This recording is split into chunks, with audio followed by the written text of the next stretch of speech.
cordial saludo de parte del directorio de residentes de Pichincha.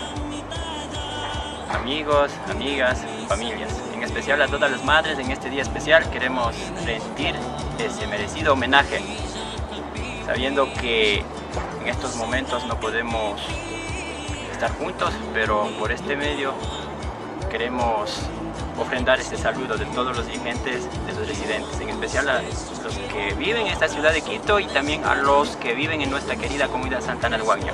Un saludo especial, un abrazo, yo les quiero mucho. Mujer, que te convertiste en madre, que luchaste para sacar adelante a tus hijos. En este día queremos decirte feliz Día de las Madres, homenajearte por todo ese esfuerzo que has derramado, porque eres ejemplo, porque eres fuerza, porque eres fe y esperanza para tus hijos. Feliz día a todas las madres. Madre querida, madre luchadora, madre valiente, hoy en tu día te deseamos de todo corazón que te encuentres bien de salud en estos momentos muy complejos. Sin embargo, cuenta con todo nuestro cariño, nuestro afecto. Vamos a caminar. Gracias por darnos toda tu sabiduría, por caminar con nosotros, tu cariño y tu amor infinito. Con todo el amor y cariño, feliz día madres, de Santana y de todo nuestro país. Madrecita querida, madrecita adorada, tú que estás allá, y muy pronto estaremos dando un fuerte abrazo. Para ti, madre querida, que Dios te bendiga. A las personas que tenemos, abracémosle fuerte, y a las personas que no, que Diosito desde el cielo, nuestras madres, nos bendiga. Un saludo para todas nuestras madrecitas. Bendiciones. Compañeros, muy buenas tardes. Mi nombre es José Pilatar, secretario de los residentes.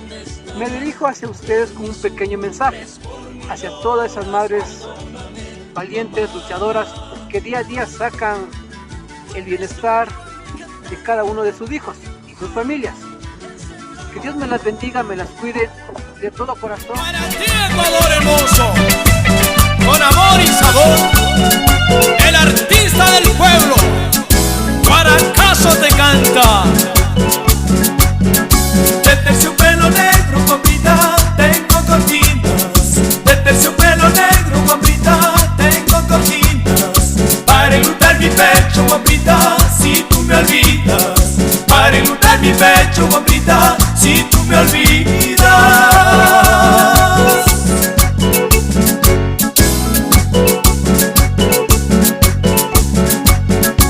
Si tú me olvidas, Blanca Azucena.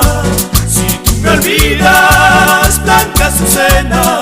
Si la Azucena es blanca, guapita, tú eres morena. Si la Azucena es blanca, guapita, tú eres morena.